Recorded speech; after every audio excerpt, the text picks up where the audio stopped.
Hello जे 2024 aspirants. आज हम जिन 3 chapters की बात करेंगे जिन पे हम ध्यान देंगे कि इनमें ऐसा क्या पढ़ लिया जाए इस पॉइंट ऑफ टाइम पे जो चैप्टर को पूरी तरह कंसाइज प्रिपेयर कर ले, और मैं अपने एक्सपीरियंस से बताऊं उनमें कौन कौन सी चीजें सबसे ज्यादा जरूरी हैं। तो वो 3 चैप्टर्स जिनको आज हम लेने वाले हैं वो है मैट्रिसेस, डिटरमिनेंट्स और सीक्वेंसेस एंड सीरीज। तीनों ही चैप्टर्स अच्छी तरह से पढ़ने के लिए बहुत जरूरी है कि तुम्हें उसके फंडामेंटल्स पता हो। किसी भी चैप्टर में बेसिक एबीसीडी जानना बहुत जरूरी है, लेकिन उसके बाद जब हम बात करते हैं मैट्रिसेस एंड डिटरमिनेंट्स चैप्टर की, तो मैट्रिसेस एंड डिटरमिनेंट चैप्टर में 2 तरह के क्वेश्चन होते हैं। एक, जहां मैट्रिक्स एज अ प्लेसमेंट है, उसमें जो एलिमेंट्स हैं वो किसी और दुनिया से लिए गए हैं, कई बार कॉम्प्लेक्स नंबर से लिए जाते हैं। कॉम्प्लेक्स नंबर और मैट्रिक्स का मिक्स क्वेश्चन बहुत अच्छा क्वेश्चन बनता है, इसलिए तुम्हें उसकी सबसे ज्यादा प्रैक्टिस करनी। प्रीवियस ईयर क्वेश्चन से देख लो, कॉम्प्लेक्स नंबर के नाम पे sum of the roots of unity, nth roots of unity, वो मिक्स करके जो क्वेश्चन बनते हैं, जहां हम डिटरमिनेंट पे प्रॉपर्टीज ऑफ डिटरमिनेंट लगाते हैं और प्रोबेबली एक रो या कॉलम के मैक्सिमम एलिमेंट 0 हो जाते हैं। इस किस्म के क्वेश्चंस को बहुत अच्छे से देख लो। कॉम्प्लेक्स नंबर के अलावा मैट्रिक्स और डिटरमिनेंट के क्वेश्चन जिससे सबसे ज्यादा मिक्स होंगे वो है परम्यूटेशन एंड कॉम्बिनेशन। क्यों? क्योंकि उसमें भी क्वेश्चन बहुत अच्छा बनता है। एक छोटे से मैट्रिक्स में पॉसिबल एलिमेंट्स का एक सेट या उसकी पॉसिबिलिटीज को रिलेट करा के एक पर्टिकुलर टाइप ऑफ मैट्रिक्स पूछ ली कि इस तरह के कितने मैट्रिक्सेस हैं।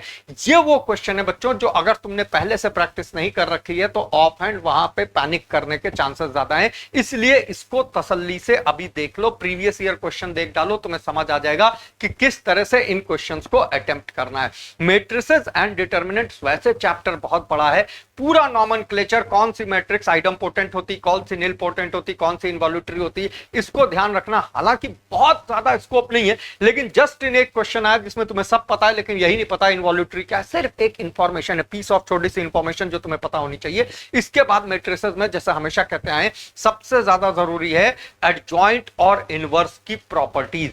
एडजॉइंट और इनवर्स की प्रॉपर्टीज में adjoint of a matrix, adjoint of a matrix, उसकी पूरी चेन, किसी पर्टिकुलर मैट्रिक्स इक्वेशन में एडजॉइंट से मैट्रिक्स बनाना, ये वाले क्वेश्चंस पावरफुल होते हैं। इसमें भी अगर तुमने ऑन द स्पॉट पहली बार वो क्वेश्चन देखा है तो दिक्कत हो सकती है, इसलिए इसकी भरपूर प्रैक्टिस करो। बहुत हाई चांस है कि ये क्वेश्चन आएगा।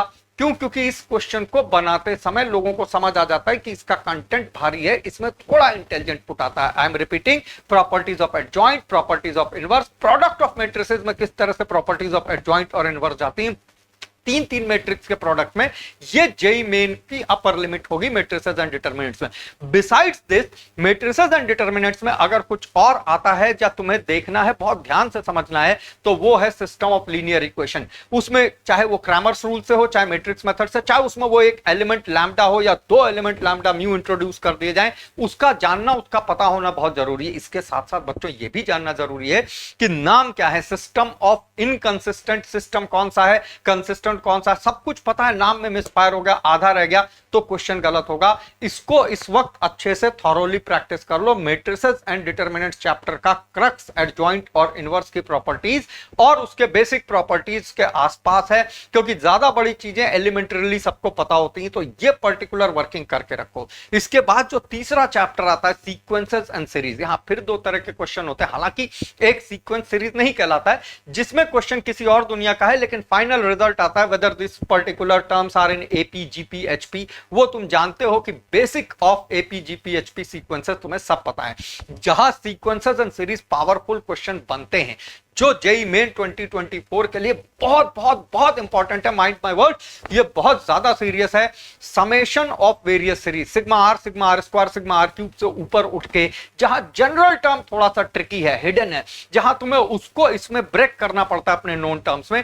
कोई नया method of differences, BN method जैसी चीज उसमें नहीं लगती, लेकिन सिर्फ जनरल टर्म होता है जिसमें न्यूमरेटर में एक सीरीज चल रही होती, डिनोमिनेटर में एक हो रही होती। तुम्हें उस nth जनरल टर्म को अपने नोन फॉर्मूलों के हिसाब से कन्वर्ट करना होता है। इसकी अच्छी प्रैक्टिस कर लो, एग्जाम में चलते समय में इसको क्लिक कराना मुश्किल होता है। तो ये एक मेरी एडवाइस है कि जितने भी समेशन के वेरियस क्वेश्चंस हैं उनको देखो। इसी समेशन में एक बात और ध्यान रखना, इनफाइनाइट सीरीज ज्योमेट्रिक सीरीज में आती है जो तुम देखते हो, लेकिन जेई मेन के सिलेबस में एक्सपोनेंशियल सीरीज भी है, और कई बार तुम एग्जाम में कंफ्यूज हो जाते हो एक्सपोनेंशियल सीरीज को देख के कि ये कौन सी जीपी है इनफाइनाइट ना। एक्सपोनेंशियल एक्सपोनेंशियल सीरीज भी यहीं पढ़ाई जाती है और उसके भी पूछे जाने का बहुत रोल बनता है, बिकॉज वो बड़ी अच्छी सीरीज बनती है। तो एक्सपोनेंशियल सीरीज, लॉगरिथमिक सीरीज और जितनी सीरीज है जिनमें समेशन के फॉर्मूले लगते हैं, जिसमें जनरल टर्म में दिमाग लगाना पड़ता है।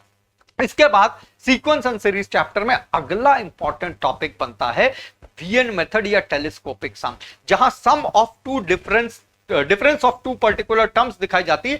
Difference of two particular terms of any other sequence identify करना मुश्किल हो जाता है। तुम जानते हो किसको टेलीस्कोपिक सम वीएन मेथड कहते हैं। इसके बड़े प्रोमिनेंट क्वेश्चन है, खूब प्रैक्टिस कर डालो उसकी बुक से, पीवाईक्यू से, लेकिन ध्यान रहे इसके बावजूद भी इसमें क्वेश्चन बनाना आसान होता है, इसलिए इसकी प्रैक्टिस जरूरी है। हालांकि अगर न्यूमेरिकल वैल्यू वाले आंसर नहीं आए, जनरल टर्म के आए, तो ऑप्शंस तुम्हें गाइड कर सकते हैं कि ये किस पे वीएन मेथड लगा है या किस पे टेलीस्कोपिक सम लगा है। लेकिन अगर इंटीजर टाइप में आया या ऑप्शंस खुद न्यूमेरिकल वैल्यू हुई तो ये क्वेश्चन ट्रिकी हो सकता है। इसलिए जो भी समेशन दिया जाए, अगर वो तुम्हारी पहुंच से बाहर है तो उसको स्प्लिट करो, डिफरेंस ऑफ टू टर्म्स में देखने की कोशिश करो, और कोशिश एग्जाम में नहीं आज से करो, ताकि उस दिन तुम्हें वो क्लिक करे, वो वहां दिखे कि ऐसा हुआ था। वीएन मेथड या टेलीस्कोपिक सम जेईई मेन के 24 के हिसाब से एक इंपॉर्टेंट पॉइंट बनता है, उसकी अभी भरपूर प्रैक्टिस कर लो। सीक्वेंसेस एंड सीरीज का आखिरी पार्ट बनता है inequalities, AM is greater than equal to GM is greater than equal to HM for positive numbers, और उस तैसी तमाम इनइक्वालिटीज।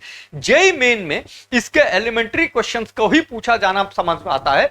तुम्हें इसकी सिर्फ इतनी प्रैक्टिस करनी है कि ये कब अप्लाई होती है और इसमें इक्वालिटी कब होल्ड करती है। एक मेजर मिस्टेक कभी मत करना, इक्वालिटी होल्ड कराए बगैर मैक्सिमम और मिनिमम वैल्यू नहीं कंक्लूड करना। तमाम inequalities AM is greater than equal to GM is greater than equal to HM या उसी का एक वेटेड एएम जीएम, जितने भी रिजल्ट्स हैं वो एक इसी चीज के अराउंड घूमते हैं कि कहीं हमने गलती से इक्वालिटी अचीव करा दी जो कि हुई नहीं, और हमने जो कंक्लूजन निकाला वो आंसर तो नहीं दे दिया। इसकी भरपूर प्रैक्टिस कर लो। इनइक्वालिटीज, समेशन, वीएन मेथड या टेलीस्कोपिक सम और बेसिक प्रॉपर्टीज। बहुत एक्सट्रीम केस में तुम्हें सिर्फ जब समय बचता है तो ध्यान देना है inserted arithmetic mean, geometric mean, harmonic mean के फॉर्मूले, क्योंकि क्वेश्चन अच्छे बनते हैं। हालांकि इम्पॉसिबल चीज नहीं है एग्जाम में उसको 2 मिनट में डिराइव करना, बट 2 मिनट भी क्यों खराब करें। तो एक inserted arithmetic mean, geometric mean, harmonic mean के फॉर्मूले देख लो।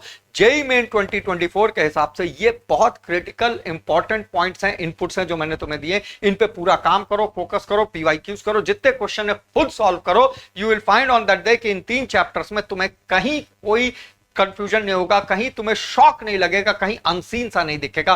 क्वेश्चन सॉल्व करना ऑफ कोर्स तुम्हारी काबिलियत और तुम्हारी प्रैक्टिस का पार्ट बनता है, लेकिन जो मैंने अभी इनसाइट दी है इसके अराउंड तुम काम करोगे तो ये चैप्टर तुम्हारी पहुंच से बाहर नहीं होगा। अगले वीडियो में अगले 3 chapters. Till then take care, all the best, bye bye.